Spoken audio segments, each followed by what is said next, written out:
10.000 orang nih padahal ya. Kalau saya bilang Fortune People, jawabannya tetap semangat. Fortune People! Guys, Fortune People! Sekali lagi ya, yang lebih keras lagi. Fortune People! Iya, itu tepuk tangan buat kita semua. Sebenarnya saya mau bantuin Mbak MC-nya tadi. Mbak MC-nya, ya. Oke, selamat datang di Fortune Indonesia Summit 2023. Di sesi yang kelima ini kita akan membahas sesuatu yang udah sering dibicarakan saat ini dan menjadi bahan pembicaraan semua perusahaan kayaknya saat ini. Jadi untuk mengubah dunia itu bisa dari hal kecil. Semua dimulai dari sebuah langkah yang bermakna dan memberikan dampak positif sehingga mengubah dan memperbaiki elemen yang ada di dalamnya. Lingkungan, masyarakat, dan kesempatan. Tema Change the World berkenaan dengan berbagai upaya, berbagai perusahaan menggunakan alat produksinya secara kreatif demi mengatasi permasalahan yang ada di sekitar. Semua dilakukan dengan tujuan membekali masyarakat yang tertinggal agar bisa naik kelas, menjawab problema sosial, rendahnya literasi, mengurangi emisi, dan operasional dan semua yang ada di dalam perusahaan itu. Bersamaan dengan topik Change the World for the Better Planet, saat ini kita telah kedatangan 3 perwakilan dari perusahaan yang memiliki fokus pada penciptaan keseimbangan antara alam, sosial, dan tata kelola atau biasa kita kenal dengan ESG. Baik, saya hari ini jadi yang paling ganteng sendiri di atas panggung karena yang lainnya cantik-cantik sekali. Jadi ikutan cantik atau enggak kita lihat ya. Baik, pembicara pertama kita ini adalah partner dari East Ventures. Ia memiliki pengalaman lebih dari 12 tahun dalam investasi di berbagai aset-aset alternatif, termasuk perusahaan modal ventura, ekuitas swasta, kredit swasta, dan kondisi-kondisi khusus di berbagai industri. Mulai dari teknologi, properti, logistik, hingga layanan keuangan dan konsumen.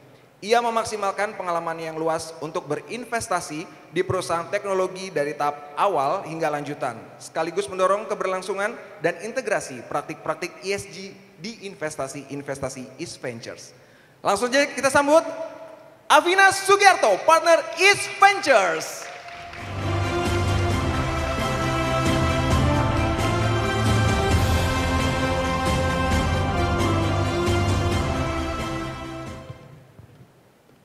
Ya, yang pertama tadi. Yang kedua, pembicara kedua kita adalah seorang pemikir strategis di bidang sustainability. Perempuan yang menamatkan studinya di bidang environmental management dari Yale University Amerika Serikat. Memiliki kecintaan di bidang alam dan pelestarian lingkungan sejak dia kecil. Sempat dinobatkan sebagai Miss Earth Indonesia 2009. Mendirikan bisnis sosial enterprise di bidang lingkungan dan menginisiasi platform Gerakan Indonesia Diet Kantong Plastik. Kini ia berkarir di April Group dan bertanggung jawab terhadap upaya sustainability dan ESG perusahaan. Langsung saja kita sambut Nadine Zamira Syarif, Sustainability and ESG Manager April Group.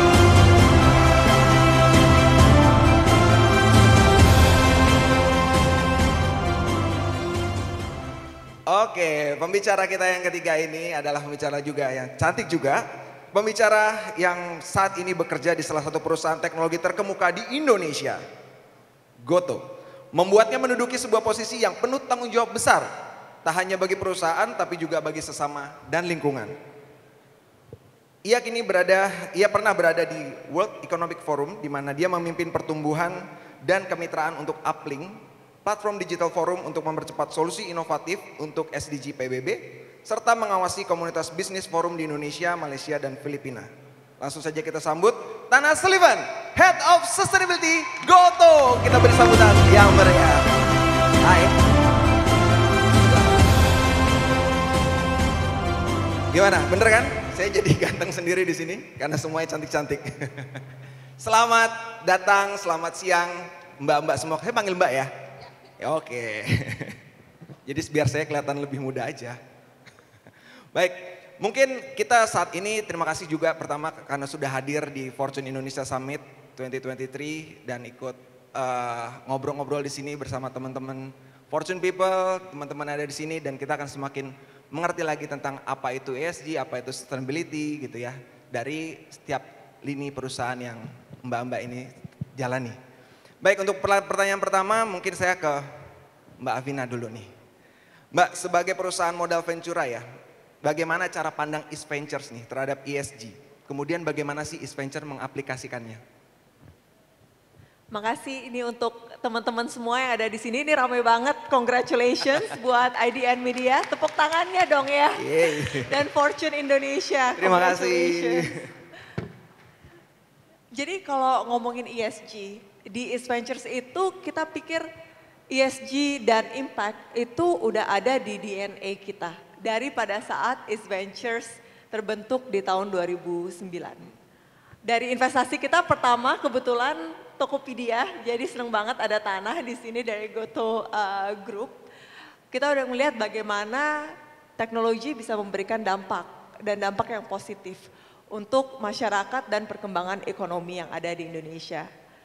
Dari situ kami melihat perjalanan kami selama 1 dekade terakhir, sekarang lebih tepatnya udah 12 tahun, dan bagaimana kami tetap berevolusi dan menanamkan teknik-teknik environmental, social, dan governance ke semua startup yang kami investasikan.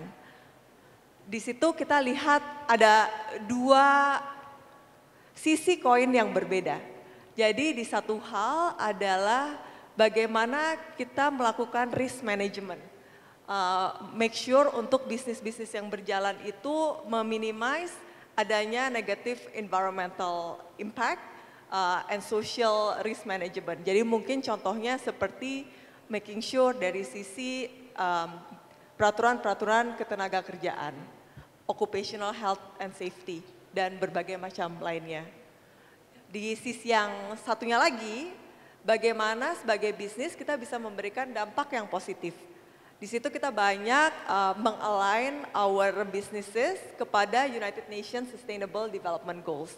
Sehingga dampak-dampak positif tersebut bisa lebih terarah dan terukur dan juga bisa disajikan di dalam pelaporan yang baik untuk masyarakat. Oke, ya tapi kalau lihat sekarang East Venture sendiri kan punya banyak portfolio juga ya, artinya perusahaan-perusahaan dari berbagai macam lini gitu, berbagai macam sektor. Itu gimana sih, ada nggak cara untuk menyeleksi atau menerapkan prinsip ESG di tiap-tiap lini perusahaan di berbagai sektor ini? Untuk melihat dari sisi investasi, kita selalu berpandang pada 2 hal. Kita melihat 2 hal. Yang pertama adalah people atau founders. Founders ini sangat penting karena menjadi bagian yang paling penting dari keberlanjutan startup tersebut. Jadi kita biasanya melihat adanya 3 karakteristik dari founders.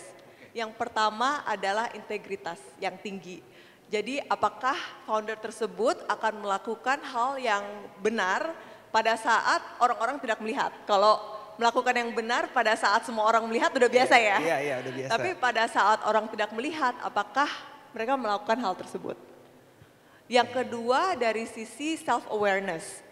Jadi self-awareness itu mengetahui apa kekurangan dan kelebihan kita masing-masing.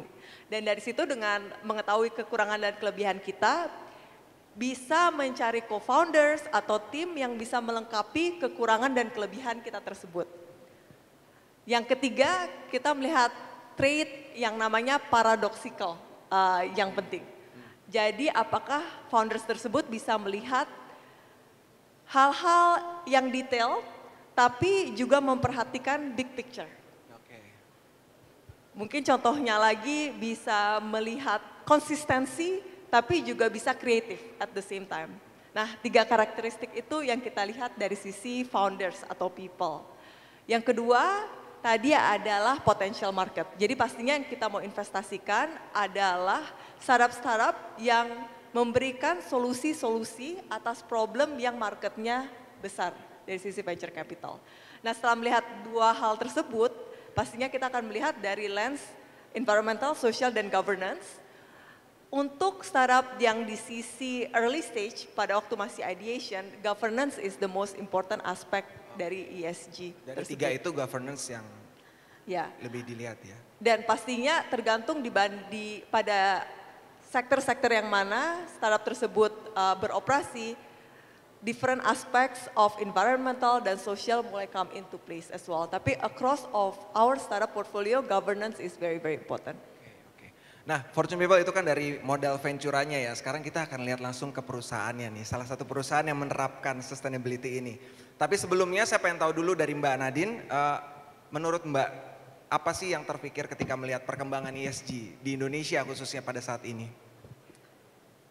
Saya mau coba jawab itu dengan mencoba menelaah what is the difference between ESG dan sustainability. Oke. Tadi kan disebut ya ESG Yeah. and sustainability. Karena dua term ini seringkali digunakan interchangeably gitu ya, Iya tuh, seakan-akan sering sama saya gitu kan, ya. ya, betul.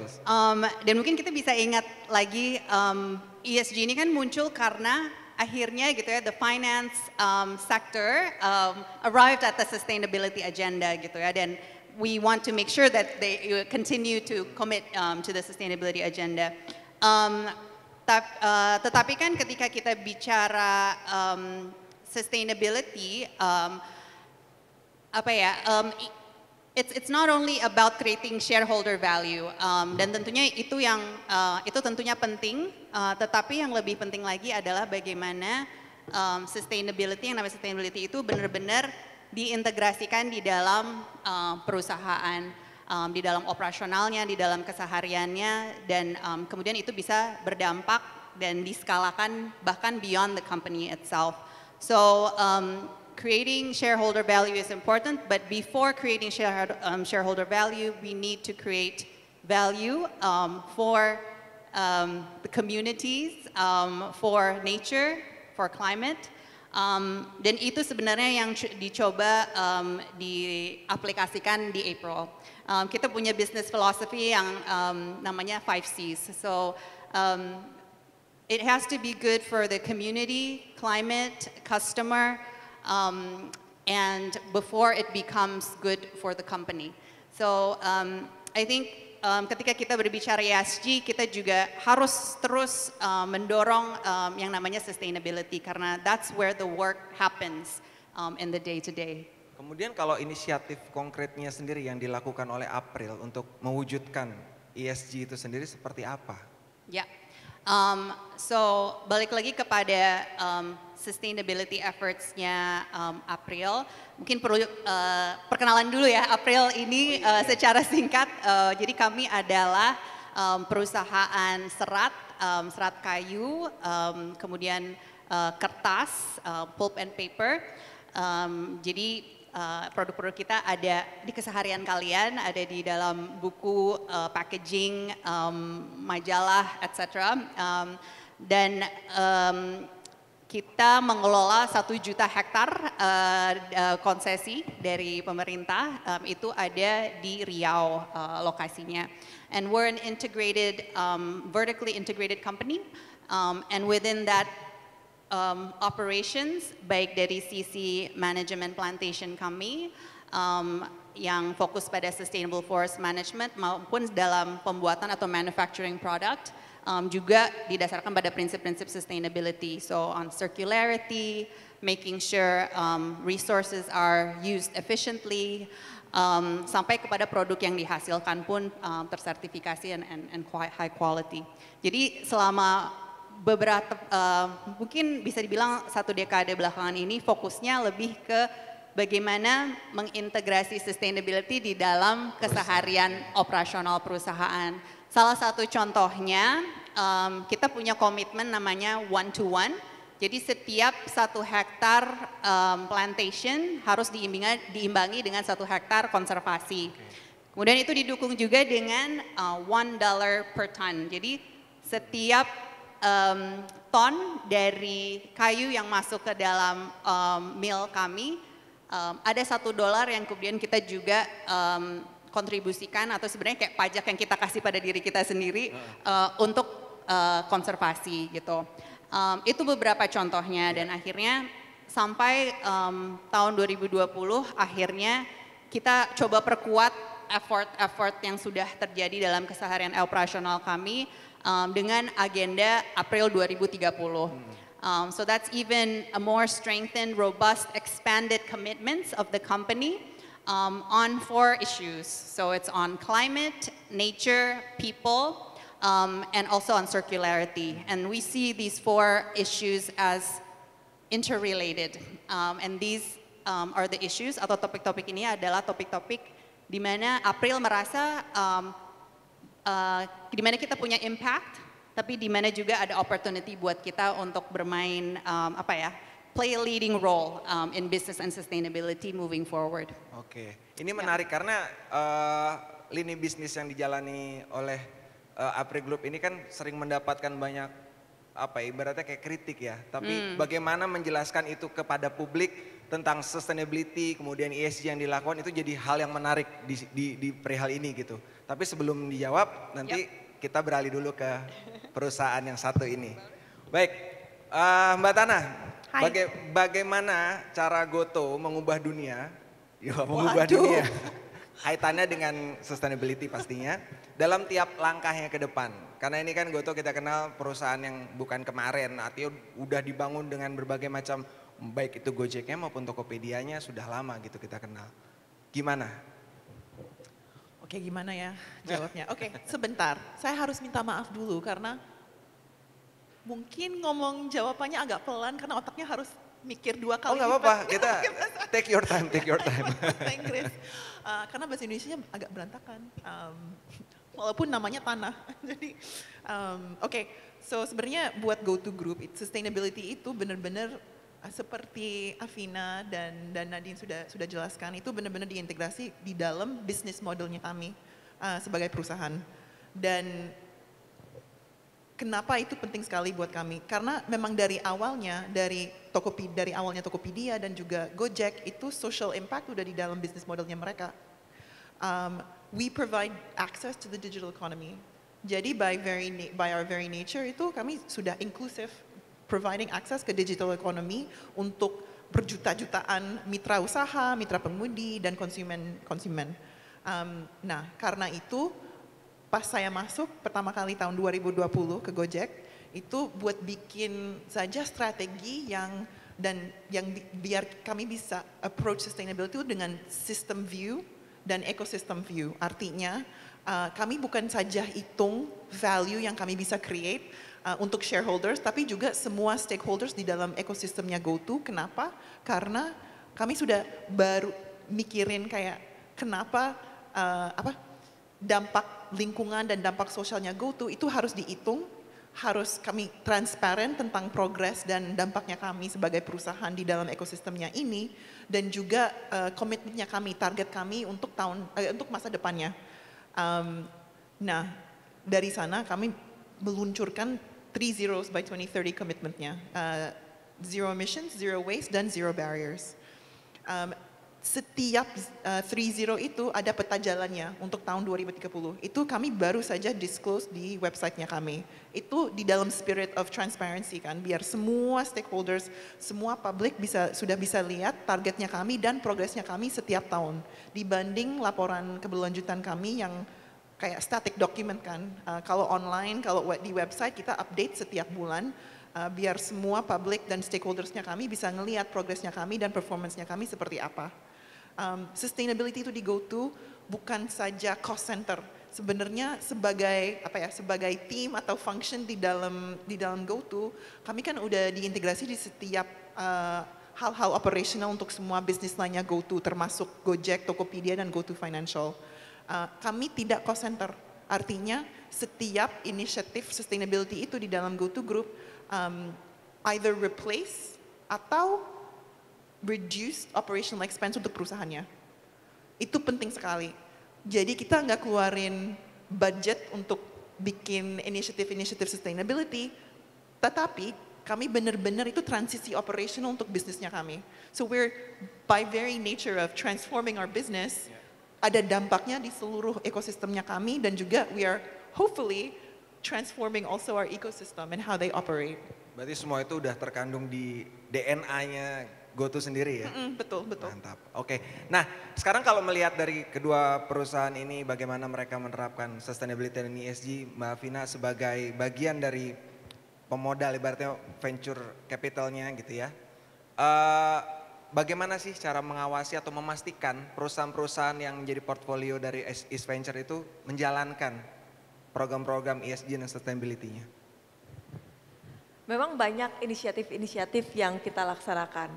Mungkin satu yang paling penting adalah memberikan capacity building-nya. Jadi kemampuan untuk tim investasi kami, tim value creation kami, tim legal kami. Jadi beberapa functions yang sangat dekat dengan portfolio startups kami itu mengetahui knowledge tentang ESG dan bagaimana menerapkan ESG di dalam operational perusahaan. Karena tim investment kami, tim value creation kami, tim legal kami adalah mereka yang di forefront untuk selalu bertemu dengan startups, baik itu yang telah kami investasikan dan juga yang akan kami investasikan. Jadi itu salah satu hal.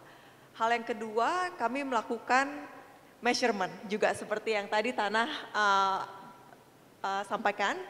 Di Gotoh setiap tahun kami melakukan adanya measurement menjadi basis dari reporting sustainability report kami juga.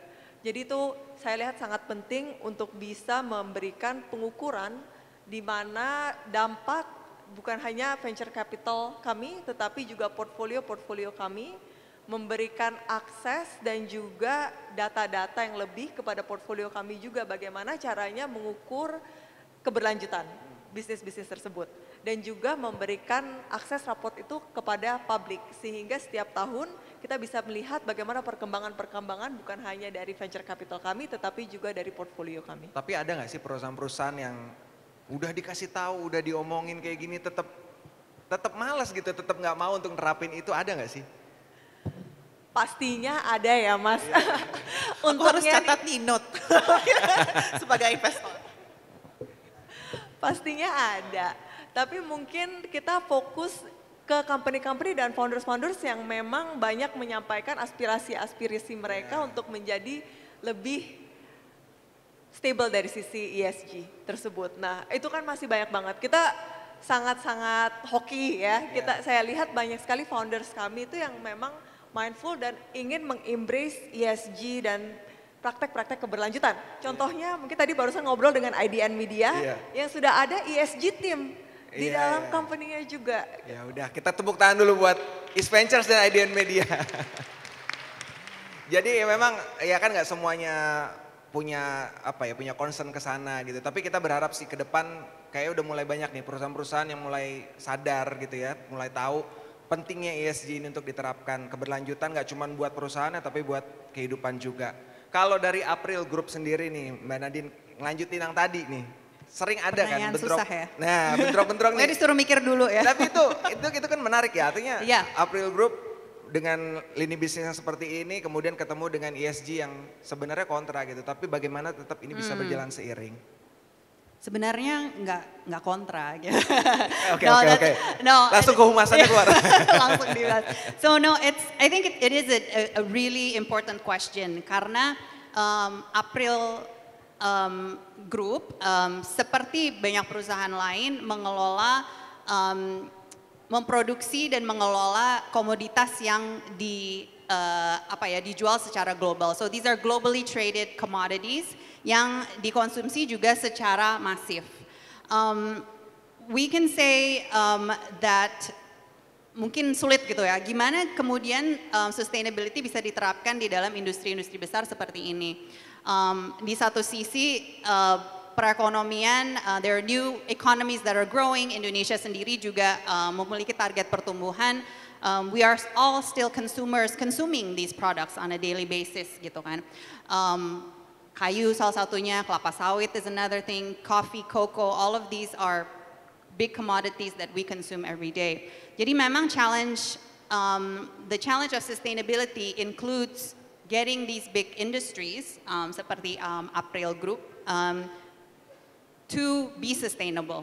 Karena itu satu-satunya cara kan, kalau misalnya konsumsi akan terus berjalan, berarti industri-industri yang consumer driven dan based on these commodities need to be sustainable. So, and it's really interesting karena mungkin sedikit cerita gitu ya, from a personal perspective, saya dulu banyak bekerja sebelum di April di LSM lingkungan yang mungkin sebelumnya sering memberikan kritikan konstruktif gitu ya ke perusahaan-perusahaan seperti April. But I was really compelled by the long-term commitment that April has. di mana punya komitmen untuk membuktikan that a company that produces from the landscape can also protect the landscape.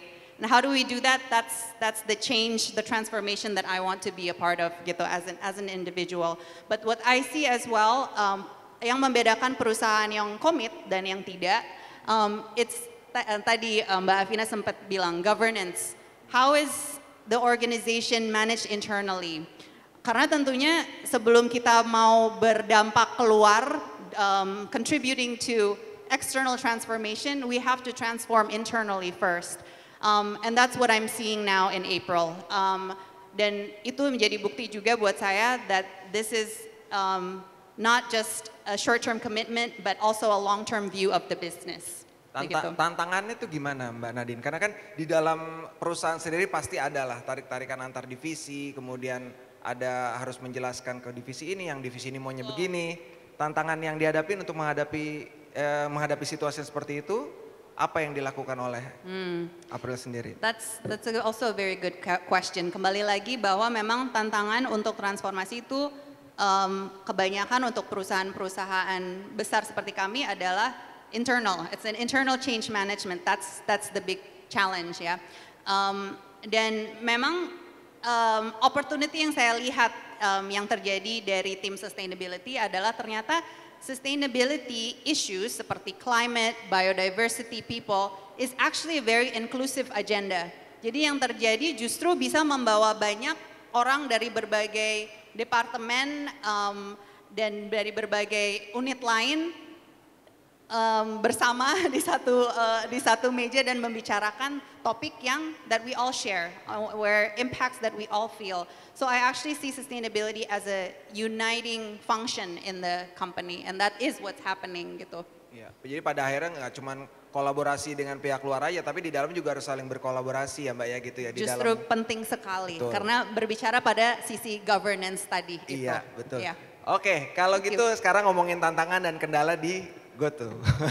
Wah nggak cukup waktunya nih. Loh ini menarik loh. Nah ini kan GoTo kan sekarang salah satu yang dilakukan dalam menghadapi atau menyesuaikan diri dengan sustainability yang sedang banyak digaungkan adalah penerapan kendaraan listrik. Itu ada nggak sih kendala-kendala di dalam menerapkan di GoTo sendiri? Banyak sekali kan untuk setiap sustainability priority untuk GoTo, kami punya banyak dependencies, external factors. Kenapa? Karena dibanding perusahaan-perusahaan seperti April Group, kami kan decentralized modelnya. Jadi we don't own our value chain. Kami benar-benar asset light. Kita nggak memiliki kayak kendaraannya itu semua di pemiliknya driver mitra pengemudi kami kan. Jadi kalau kami mau bikin target atau sesuatu harus tes dulu solusinya dan make sure itu nggak ada beban biaya yang nanti jatuh ke konsumen atau driversnya kami atau gimana. Nah target kami punya target 100% kendaraan listrik sebelum tahun 2030 di seluruh ekosistemnya Gojek. Gojek dan GoTo juga sekarang. Nah gara-gara itu kami benar-benar fokusnya ke testing beberapa model dulu biar kami clear jelas apa yang needs-nya driver partnersnya kami. Dan juga kalau infrastrukturnya sudah siap, infrastrukturnya itu bukan saja GoTo kan yang playernya, ada banyak stakeholdersnya, ada pemerintah, ada perusahaan-perusahaan lain, ada manufacturernya yang lain-lain. I mean benar-benar itu landscape-nya sekarang rame sekali. Tapi tujuannya is the same. Tujuannya itu buat to build a cleaner, more accessible mobility system, electric mobility system untuk Indonesia. Jadi sebenarnya collectively kami semua tujuannya sama, tapi agak semuanya kan sekarang lagi kerja each in their own right, kayak seperti silo gitu. For us tantangan itu yang paling besar itu yang how do we bring everybody together biar kami bisa together jointly build ekosistem baru ini, mobility system ini baru yang biar driversnya kami, konsumennya kami dan juga semua masyarakat Indonesia tuh bisa benefit dari this new mobility system. Nah, tantangan kedua itu buat khusus untuk kendaraan listrik itu, jadi kolaborasinya itu penting banget, bukan internal doang tapi juga eksternal buat kami. Tantangan kedua itu yang paling besar or the most urgent for us is cost. Karena masih ada premium untuk motor listrik sekarang. 96% kalau nggak salah fleetnya Gojek itu two-wheelers. Karena itu kami fokusnya ke motor dan karena itu tahun lalu kami baru launch joint venture namanya Electrum. Intinya kami mau onshore manufacturing of motor listrik di Indonesia. Mudah-mudahan because of that and benar-benar itu semua capacity building yang domestik, kami bisa merendahkan harga motor listrik. Siap. Tepuk tangan buat GoTo dulu. Tapi sebagai perusahaan tetap kita akan bicara profit dong pastikan. Dan iya kan harus bicara profit gitu. Tapi dengan semua upaya yang dilakukan untuk keseimbangan, untuk sustainability, tentunya banyak juga biaya yang harus dikeluarkan yang ke arah sana gitu. Investmentnya ke arah sana juga harus banyak. Nah ini gimana sih, kenapa sih GoTo masih terus terlihat buat ngotot ke arah sana, padahal saat ini juga semua kita di sini tahu bahwa masih dalam pencapaian untuk mencapai profit itu gitu. Jadi profitability itu prioritas untuk semua perusahaan kami, GoTo Group, termasuk juga my team. Jadi objektifnya kami, metricsnya kami itu link to profitability. And sebenarnya itu it's actually pretty practical. Kalau kami ngelihat dari sisi, bagaimana kami bisa daripada kami buang packaging yang masuk ke D-Line Tokopedia, itu fulfillment centernya Tokopedia, dulu itu dibuang ke TPA. Sekarang kami jual packaging waste-nya ke packaging suppliersnya kami. Mereka daur ulang itu dibikin 100% recycled packaging, itu dijual balik ke kami. Itu benar-benar circular economy. And dari contoh itu aja kami udah bisa reduce operational expense setiap D-Line Tokopedia sekitar 20-30%. Kenapa? Karena sekarang ada new revenue stream dari waste-nya dan juga packaging waste itu enggak ke TPA. Jadi ada 100% diversion from landfill. Jadi contoh-contoh seperti itu, inisiatif-inisiatif seperti itu bikin, jadi profitability itu yang paling penting kalau as a group objective. And itu bikin kami mikir kayak 2 kali 3 kali lipat kan, kayak bagaimana kami bisa launch atau develop new product atau new business line, tapi gimana, tapi nggak ada compromise on our environmental, social, and governance objectives, our sustainability targets gitu. And it has to go hand in hand with profitability. Kalau nggak bisa dihitung dari sisi financial impact-nya, we won't do it. Itu dari sisi sustainability. Ya ini yang menarik ya, karena kan pada akhirnya kita kembali ke ekonomi sirkular lagi gitu. Bagaimana kita kreatif untuk menciptakan langkah-langkah yang nggak hanya memikirkan soal keberlanjutannya doang gitu, tapi juga secara ekonomi profit perusahaan itu juga penting.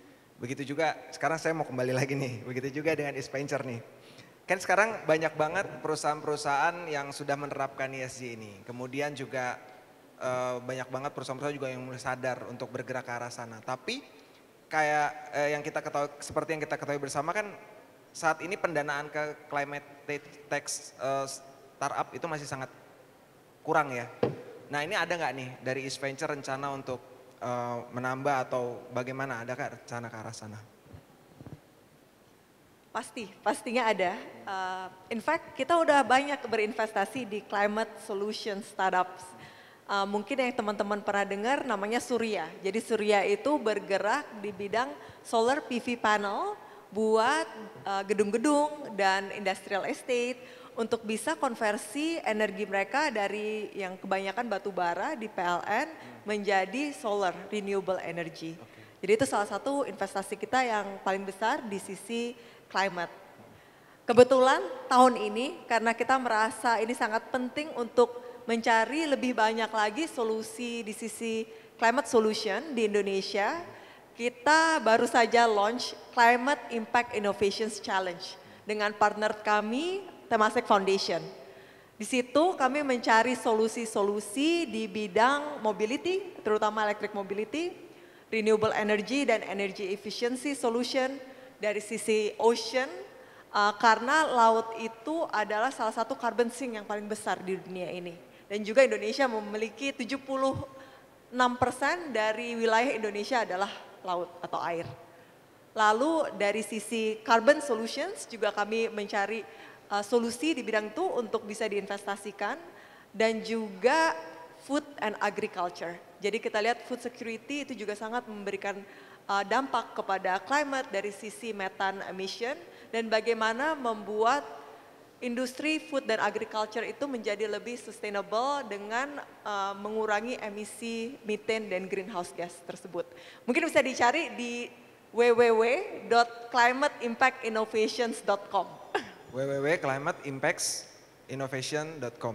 Oke, itu bisa dicari ya Fortune People ke sana, dan kita bisa lihat banyak banget upaya-upaya yang dilakukan oleh East Ventures ke arah sana, dan bagaimana East Ventures mendukung perusahaan-perusahaan yang bergerak di climate change ya, untuk sustainability dan ESG. Mas, tadi aku lupa kasih tahu hadiahnya. Yang paling penting bukan ya? Oh iya, boleh, silakan. Jadi kita udah menyiapkan hadiah sebesar 10 miliar rupiah. Jadi itu jumlah yang kita lihat paling besar di Indonesia selama ini untuk Climate Impact Innovation Oke, tepuk tangan dong buat East Ventures.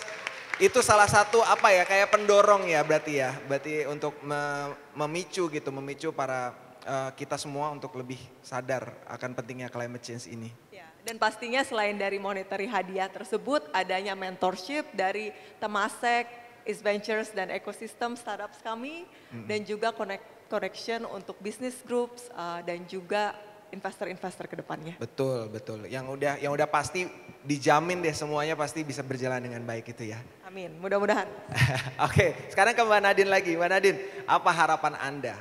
Harapan Mbak Nadine nih terkait sama penerapan ESG di berbagai lini bisnis secara umum ya, perusahaan-perusahaan di dunia maupun Indonesia saat ini. Harapannya semua memulai. Because kita lihat ya trennya semakin ke sini, ESG and sustainability in general itu semakin menjadi ekspektasi berbagai stakeholder, bukan hanya investors and the finance market but also customers.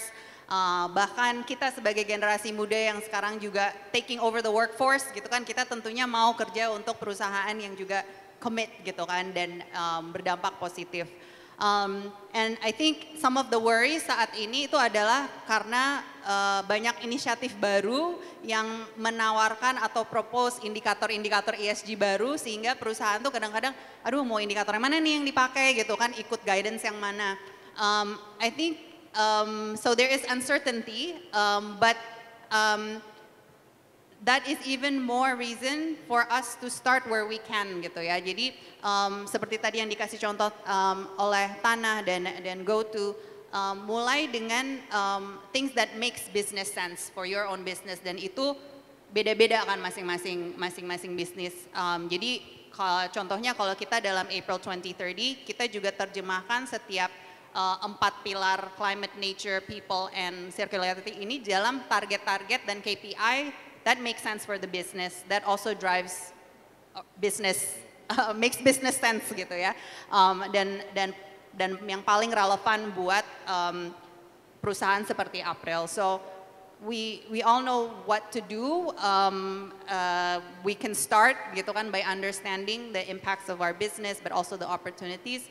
And don't worry about all the uncertainty karena we are all trying to figure this out together gitu kan. Tapi harapan saya semua perusahaan mau sekecil apapun sebenarnya bisa gitu. Dan I think it's a good idea, right? The ecosystem that you were talking about, connecting different companies with different level of maturity untuk bisa saling memberi mentorship dan dukungan. Gitu. Thank you. Nice. Jadi Fortune People ini Mbak Nadine adalah satu orang yang membuktikan ya bahwa seorang aktivis lingkungan kemudian masuk ke satu perusahaan yang membutuhkan. Jadi mentorship itu nggak cuma dari luar aja, tapi ternyata ketika kita masuk dalam satu perusahaan kita bisa membuat perubahan itu. Betul ya Mbak ya? Betul. Oke, sekarang ke Mbak Tanah. Mbak Tanah, kita sekarang melihat banyak banget orang-orang yang sudah beralih ke ESG, mulai berpikir ke arah sana, tapi masih kurang. Kemudian dari GoTo nih apa nih, bagaimana menghadapi atau mendorong supaya orang-orang semakin tergerak untuk lebih semangat lagi ke arah sana? Jadi pertama itu kami sebagai GoTo Group udah investasi ke ke beberapa inisiatif atau campaigns yang fokusnya ke raising awareness. Kenapa? Karena di ekosistem kami ada lebih dari 55 juta konsumen, active consumers. Ada lebih dari 2,6 juta mitra pengemudi. Ada lebih dari 15 juta mitra usaha. Jadi our reach, our influence itu great banget. Karena itu kami harus bertanggung jawab untuk mendukung semua ekosistem biar mereka juga bisa bikin transisinya sama kami. Walaupun itu target-target 3 zeros by 2030 itu targetnya kami kan sebagai GoTo Group. Jadi itu our responsibility to make sure not just kami yang tes solusi-solusi dan produk-produk atau apa yang kredibel, yang benar-benar align dengan standar internasional atau pemerintah Indonesia atau gimana.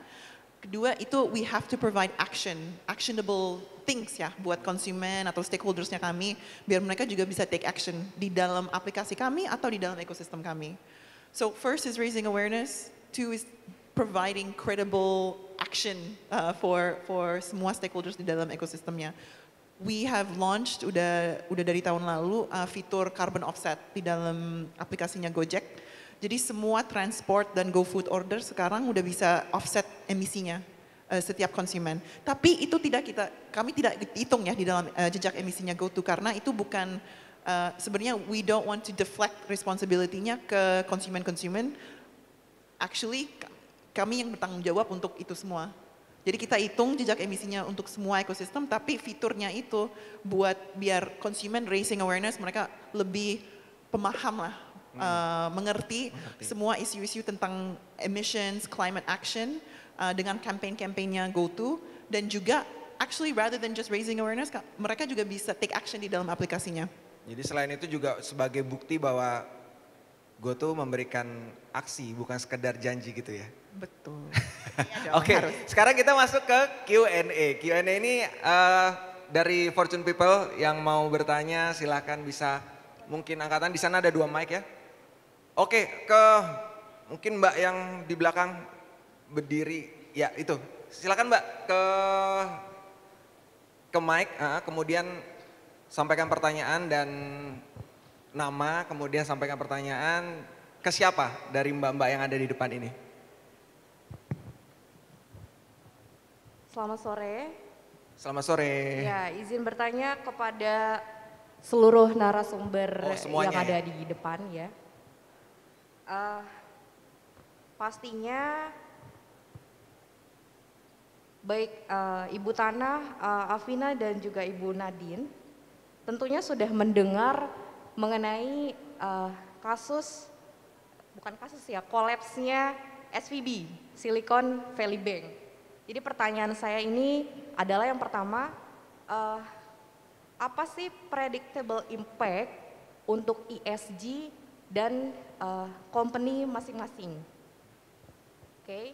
Kemudian yang kedua, apa sih langkah yang dilakukan untuk challenge tersebut? Ya, tentunya kan mungkin ada impact atau bagaimana, kemudian apa langkahnya? Kemudian pertanyaan yang ketiga, sebagai perusahaan,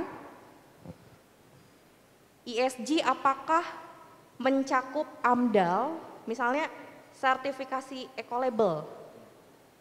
Jika melihat tren ke depan, apakah ada kemungkinan izin yang berhubungan dengan lingkungan sosial ini akan terintegrasi menjadi satu? Itu pertanyaan saya. Terima kasih. Oke. Mungkin siapa dulu yang mau mulai? Ibu atau Mbak Afina? Tadi manggil Ibu jadi saya ikutan Ibu. Mbak aja ya supaya muda gitu. Oke, mungkin aku touch dari sisi Silicon Valley Bank. Karena itu memang lumayan entrenched dari sisi startup ekosistem, tapi kebanyakan di Amerika. Jadi memang pada saat krisis tersebut terdengar, kami juga langsung melakukan cek apakah ada startup kami yang terdampak dari sisi Silicon Valley Bank tersebut. Thankfully, pada saat kami cek over the weekend kemarin, dari sisi kami memang kita tidak ada bisnis atau account dengan Silicon Valley Bank. So we are very, very grateful of that. Dan juga kita lihat dari sisi startup kita juga tidak memiliki rekening di Silicon Valley Bank. Jadi kalau ada pun itu sangat-sangat kecil ya, immaterial jumlahnya, dan pada saat market opens kemarin sudah langsung dicoba untuk dikeluarkan. Mungkin kalau teman-teman udah dengar lagi keberlanjutan dari Silicon Valley Bank ini, ada juga beberapa bank-bank Eropa yang mulai terdengar dampaknya dari sisi potential crisis banking sector ini. Iya, oke. Kemudian dari, tadi udah semua ya terjawab ya, langkahnya untuk mencegah itu supaya tidak terjadi gitu, mungkin. Mungkin tuh tadi saya jelaskan langkah dari sisi apa yang kami lakukan setelah itu terjadi. Kalau kita touch dari sisi ESG terutama governance, yang terjadi di Silicon Valley Bank itu adalah mismatch dari sisi aset dan liability perusahaan tersebut, sehingga pada saat orang-orang mulai mengambil dananya itu tidak ada dana yang cukup, dan itu kita lihat dari sisi governance, dan kita juga memberitahukan kepada startup-startup portfolio kami terutama yang bergerak di bidang neobanking dan P2P license untuk belajar dari masalah tersebut, bagaimana kita harus bisa melakukan governance yang baik pada saat kita mengelola dana dari masyarakat. Baik, oke. Untuk yang sertifikasi mungkin Mbak Nadine bisa. Jadi tentang apakah sertifikasi ini akan terintegrasi, sertifikasi tentang AMDAL. Iya, tentang AMDAL, tentang lingkungan, itu apakah akan terintegrasi dengan, pada akhirnya nanti akan terintegrasi jadi satu gitu Mbak? I don't know. Dan, mungkin pemerintah itu ya, pemerintah ya. Betul, dan mungkin tidak dalam posisi untuk bisa menjawab itu. Tapi menurut Mbak gimana? Betul, tapi kayaknya mungkin kita bisa mencoba jawab pertanyaan ini dari sisi bahwa sertifikasi atau AMDAL ya, kita ambil contoh AMDAL itu yang memang required yang dari pemerintah, so it's compliance actually, right? Itu memang menjadi kewajiban kita sebagai perusahaan gitu yang beroperasi di Indonesia. So memang sekarang secara umum di ranah sustainability dan ESG ini bahkan ke level kebijakan sekalipun ada push to become more efficient dan standardized gitu ya. Jadi pengerucutan dari berbagai kebutuhan assessment atau sertifikasi begitu. Jadi mungkin bisa dilihat arahannya juga akan begitu karena globally that is also what's happening. Tapi I think back to the discussion for today when we talk about ESG and sustainability, ini usually it's beyond compliance, right? It's beyond legal compliance gitu. Yeah. Jadi companies, stakeholders stepping up to say that what we are doing is voluntary because it makes business sense, because it's what our stakeholders want, dan tentunya being able to show that we are progressing on our commitments secara terkuantifikasi gitu ya, ada performance indicatorsnya. I think that is the realm that we should focus on gitu. So yes, compliance definitely necessary, but what can we do beyond that gitu? And how can then we scale it up and impact what's beyond our own business and beyond our own operations ke ekosistem yang lebih besar seperti yang tadi disebut Mbak Vina dan Jadi kita Mbak Tana. mau membakar semua yang ada di sini, lebih semangat lagi Iya, untuk peduli terhadap dibakar lingkungan. lagi, betul. Gitu begitu. Ya, that's how I would answer it. Thank sebagai you. Mungkin ditambah sebenarnya kalau kita lihat surveinya, Gen Z dan millennials itu sangat peduli terhadap lingkungan. Betul. Di kemarin yang dikeluarkan oleh IDN Media kan juga seperti itu ya, lebih aware gitu. Makanya perlu dibakar terus nih supaya tetap nggak padam-padam gitu ya. Kemudian untuk terakhir nih dari Mbak Tana, terkait dengan langkah apa sih yang udah disiapkan oleh Gotoh untuk menghindari kejadian seperti startup yang takut deh terlibat ngasih komen. Enggak, tapi sebenarnya itu balik ke I think common theme ya dari jawabannya Mbak Afina dan Mbak Nadine juga, itu governance itu penting sekali. Dan juga kalau saya balikkan, I don't want to repeat what everyone else has said, tapi balik ke kalian semua atau kami semua sebagai masyarakat, that is actually our biggest power. We can hold the companies that we purchase from accountable. Kalau kalian melihat itu perusahaannya agak kayak, oke, GoTo Group. Kami selalu ngomongin tentang our commitment to gender equality. Tapi kalian tahu nggak kalau kami bayarin perempuan di dalam GoTo same as the laki-laki for the same job? No, right? Nobody knows that. So are you just taking our commitment because we said that? Iya. Jadi kayak gitu-gitu, so make us prove it, right? Jadi call us out on it. Sebenarnya di GoTo Group kami punya channel yang khusus untuk public stakeholder consultations. Karena 3 Zeros itu bukan kami saja yang bikinnya, itu lebih dari 100 jam berkonsultasi dengan semua stakeholder groupsnya kami, termasuk konsumen, driver, dan merchants juga. Itu yang mereka bilang ke kami, itu isu-isu yang paling penting buat mereka dan dampak yang paling besar ke daily lives-nya mereka.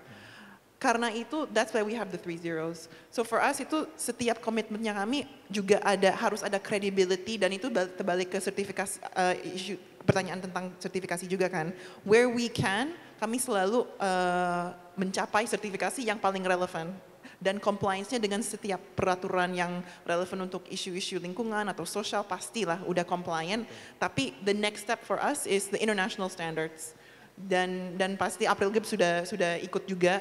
Itu the next step for Indonesian companies sebenarnya. Karena kan sekarang di Indonesia itu sustainability agak masih, it's a little bit like a wild west. Apalagi buat perusahaan atau industri seperti GoTo Group kan. Karena dibanding April Group yang benar-benar established industry leader dan udah lama banget dan value chain-nya udah jelas ya kayak gimana. Buat kami kan kalau asset light dan apalagi di industri teknologi, it's still being navigated dari sisi regulasi dan juga dari sisi standar compliance dan segala macam. Jadi buat kami tuh of course we will follow and comply with all of the local regulations, tapi we also want to aim for the next thing karena we want to become a world class company. Gitu. Oke, nah ini sebenarnya kan kalau tadi aku jadi kepikiran ya, apa sih yang jadi tolak ukur sebuah isu seperti sustainability dan ESG itu jadi sesuatu yang udah dikenal luas atau diobrolin secara luas gitu ya, udah di awareness-nya tuh udah meluas gitu. Karena kan sekarang kayak tadi mungkin hanya di generasi yang Gen Z, kemudian juga sebagian millennials gitu kan. Tapi apa yang jadi indikator ini semua udah mulai bergerak nih, kan ini juga masih perusahaan-perusahaan aja itu juga karena secara global mereka butuh itu kan untuk mengembangkan perusahaannya gitu. Kalau aku tadi kepikiran mungkin kalau udah jadi obrolan warkop kali ya, di warkop ngobrolin ESG itu ya emang sih kayaknya konyol banget nih di warkop, tapi kita bisa loh mungkin ngobrolin di warkop ESG dan itu tandanya udah merakyat banget gitu, udah sampai dari atas sampai bawah udah pasti ngomongin itu. Nah itu GoTo kan ada role-nya. Nah. Kenapa? Karena semua merchants-nya kami tuh over almost 98% tuh kayak mitra usahanya UMKM. Nah makanya itu betul, kan. Itu warga umur. Gojek juga kayak gitu iya, kan. Iya memang. Mereka, dari jadi bener-bener ngomongin gimana nih udah buang sampah di mana loh gitu kan misalnya gitu ya. Kalau dari Mbak Afina melihat situasi yang sekarang ini apa sih yang perlu dilakukan oleh masyarakat dan juga mungkin pemerintah kali ya, apa sih untuk semakin menggerakkan semangat ini gitu? Mungkin aku jawab pertanyaan Mas Bayu tadi. Di pikiran aku, pada saat semua perusahaan itu udah memiliki ESG function. Karena nggak semua perusahaan sekarang ada ESG function. Di mana kita memiliki ESG seperti kita memiliki accountant, financial accountant whether outsource atau in-house. Di mana pada saat ESG itu sudah lebih dilaporkan seperti kita melihat financial statements. Karena sekarang tuh banyak sekali framework yang ada di dunia ini dan setiap perusahaan juga melihat framework yang berbeda-beda. Ada yang pakai GRI, ada yang pakai SASB, ada yang pakai TCFD dan lain-lain. Nah pada saat framework tersebut udah menjadi satu dan di mana kita udah mengerti ESG, pelaporan ESG seperti kita mengerti financial statement, menurut aku kita udah di masa yang kita memang mengimplementasikan ESG di seluruh bisnis-bisnis kita. Sih, oke. Tadi aku jadi lupa, tadi Mbak yang tadi tanya pertanyaannya udah kejawab semua ya sama tiga narasumber kita hari ini ya. Cukup jelas ya. Mbaknya mana? Oke, kita buka satu pertanyaan lagi buat Mas, silakan Mas. Benar ya Mas ya? Oh ya benar. Silakan sebutkan nama, mungkin dari mana dan apa pertanyaannya dan ditujukan untuk siapa. Silakan. Oke, terima kasih. Nama saya Yusuf, fellow ESG practitioner from private sectors. Maybe question for Tanah ya, on GoTo. So, tadi kan dari April Group udah menjelaskan bahwa di dalam praktisnya pentingnya ada collaboration within internal stakeholders begitu ya. Maybe I'm a little bit curious on GoTo's case. You have a lot of internal stakeholders within you, employee, the most importantly. So, what were your steps on engaging those employee and giving them awareness on sustainability and moving towards the same purpose with GoTo? Maybe that the question. Oke, terima kasih Mas. Silakan. Jawabannya pakai bahasa Inggris ya, karena pertanyaan. Boleh. No, jadi for our employees, let me start at the leadership level. Our leadership team is relatively young. As a result of that, when I came in, I didn't have to convince them itu isu-isu tentang krisis iklim atau circular economy atau socio-economic impactnya atau social, economic disparity were important issues. Itu mereka sudah mikirin dan mereka sudah mau prioritize it as a company. But they just didn't know or have bandwidth yet to figure out how, which is where I come in, right? Jadi untuk leadershipnya tim kami itu the awareness was already there.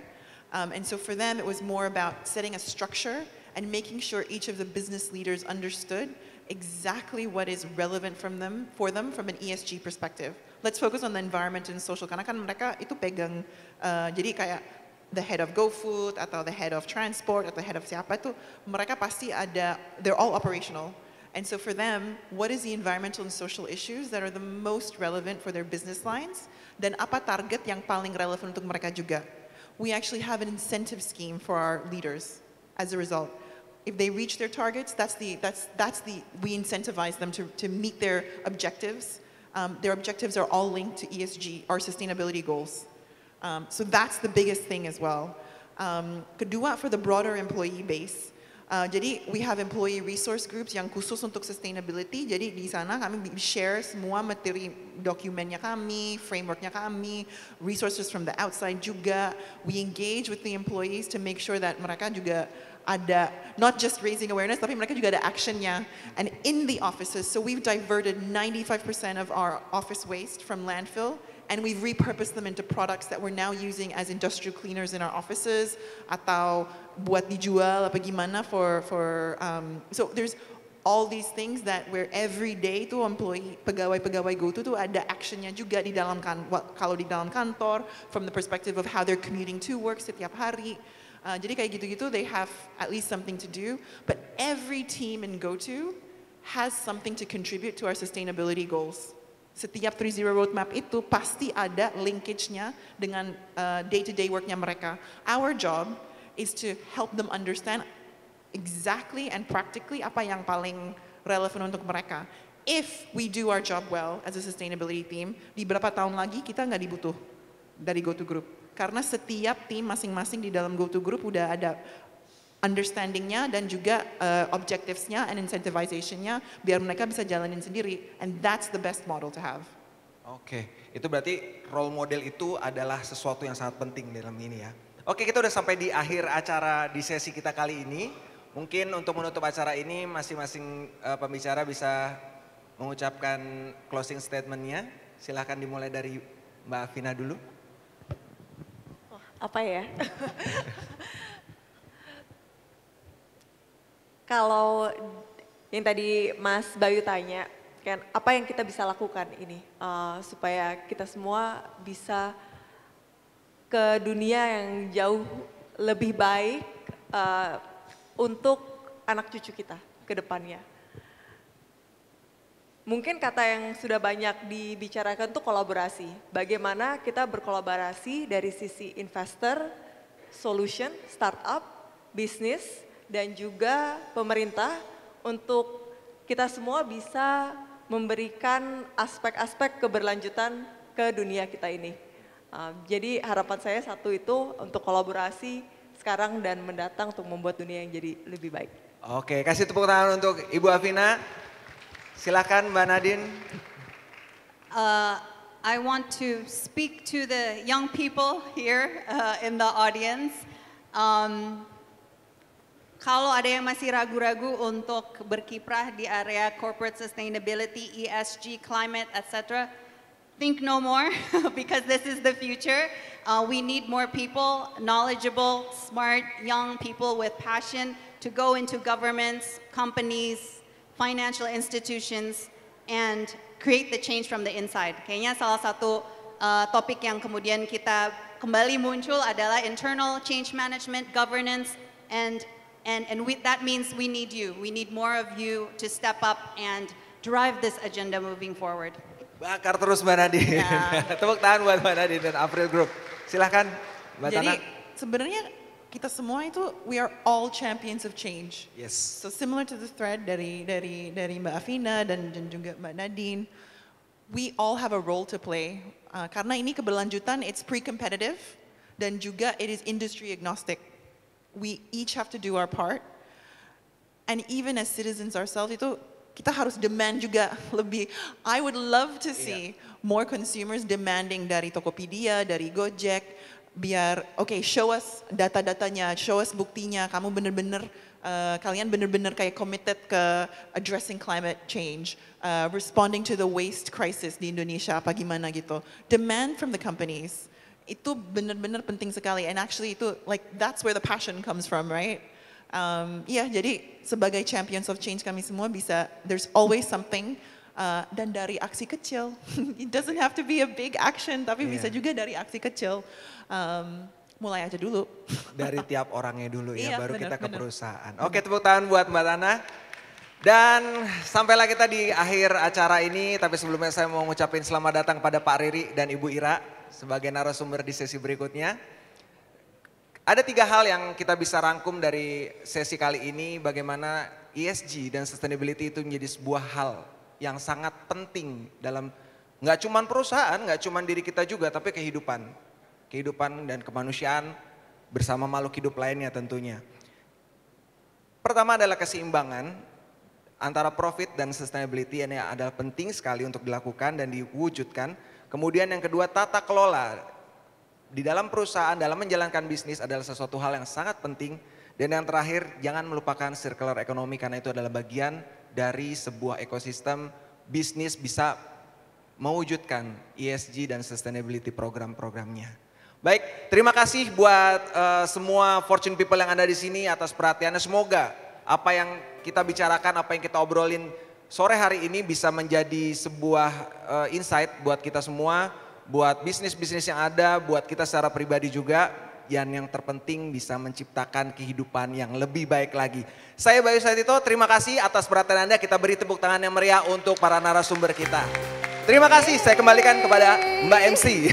Thank you Mas Bayu, dan mungkin berkenan kepada seluruh narasumber untuk bangkit berdiri. Karena segera kita akan memberikan ini token of appreciation dari Fortune Indonesia untuk seluruh narasumber. Bapak Bayu berkenan untuk memberikan ya Bapak. Untuk yang pertama kepada Ibu Afina Sugiarto, partner at East Ventures. Kepada tim dokumentasi kami persilakan, luar biasa sekali ini perempuan-perempuan yang sangat hebat sekali di atas panggung Fortune Indonesia Summit 2023. Dan untuk yang kedua, kami mohon berkenan untuk menyerahkan kepada Ibu Nadine Zamira Syarif, Sustainability and ESG Manager April Group. Oke, dan untuk yang terakhir last but not least kepada Ibu Tana Sullivan, Head of Sustainability Gota Group. Oke, kepada tim dokumentasi kami persilahkan. Luar biasa sekali para Fortune People. Dan kita akan berfoto bersama. Bapak Bayu berkenan bersama narasumber untuk berfoto bersama. Oke.